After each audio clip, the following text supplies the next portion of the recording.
माँ और बेटा, एक भावनात्मक कहानी। कहानी की शुरुआत होती है एक छोटे से गांव से, जहां रमेश नाम का आदमी अपनी पत्नी सुनीता और 5 साल के बेटे रोहित के साथ रहता था।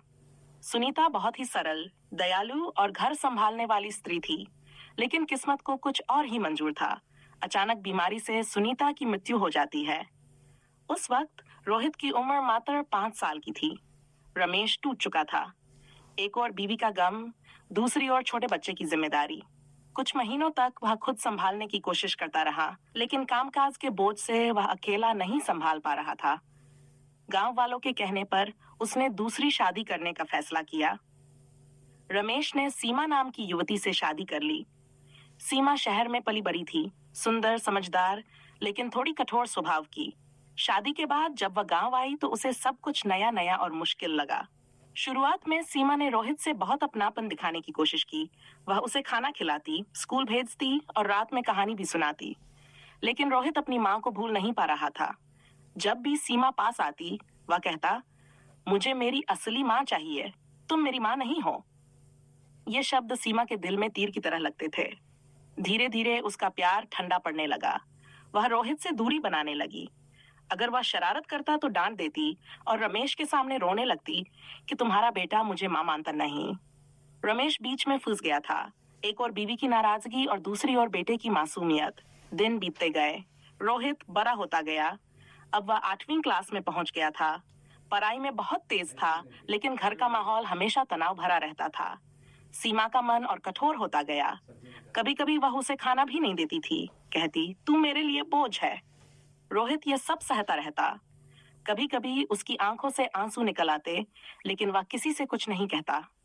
स्कूल में टीचर ने एक दिन पूछा, बेटा तू उदास क्यों रहता है?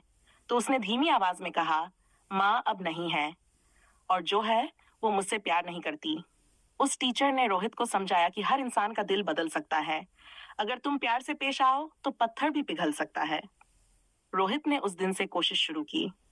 वह सीमा के लिए पानी लाता, उनके पैर दबाता, और जब वह बीमार पड़ती तो खुद उनका ध्यान रखता। पहले तो सीमा ने सोचा कि वह दिखावा कर रहा है, लेकिन धीरे धीरे उसका दिल बदलने लगा। एक दिन सीमा बहुत बीमार हो गई। रमेश काम से बाहर गया था। घर में केवल रोहित था। उसने पूरी रात जागकर सीमा की सेवा की, दवा दी, माथा पोंछा और सुबह तक उनके पास बैठा रहा। जब सीमा की आंख खुली तो उसने देखा कि रोहित थकान से उसके पास ही सो गया है। उसका सिर उसकी गोद में पड़ा है। उस पल सीमा की आंखों में आंसू आ गए।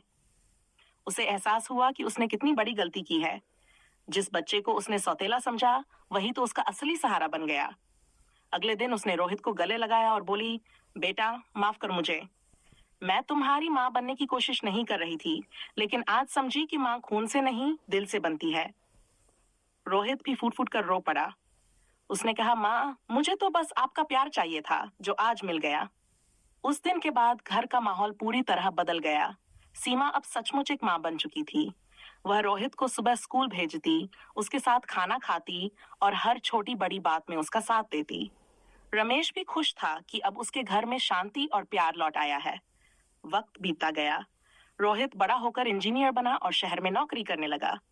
जब उसने पहली सैलरी पाई तो सबसे पहले उसने सीमा के लिए एक साड़ी खरीदी और कहा, माँ जब भी मैं ये साड़ी देखूंगा मुझे याद आएगा कि एक माँ का दिल कितना बड़ा होता है।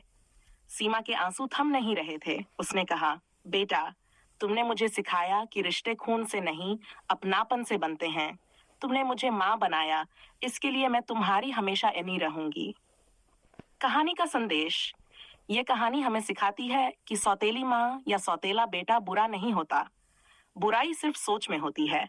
अगर दिल में प्यार और अपनापन हो तो हर रिश्ता सच्चा बन जाता है।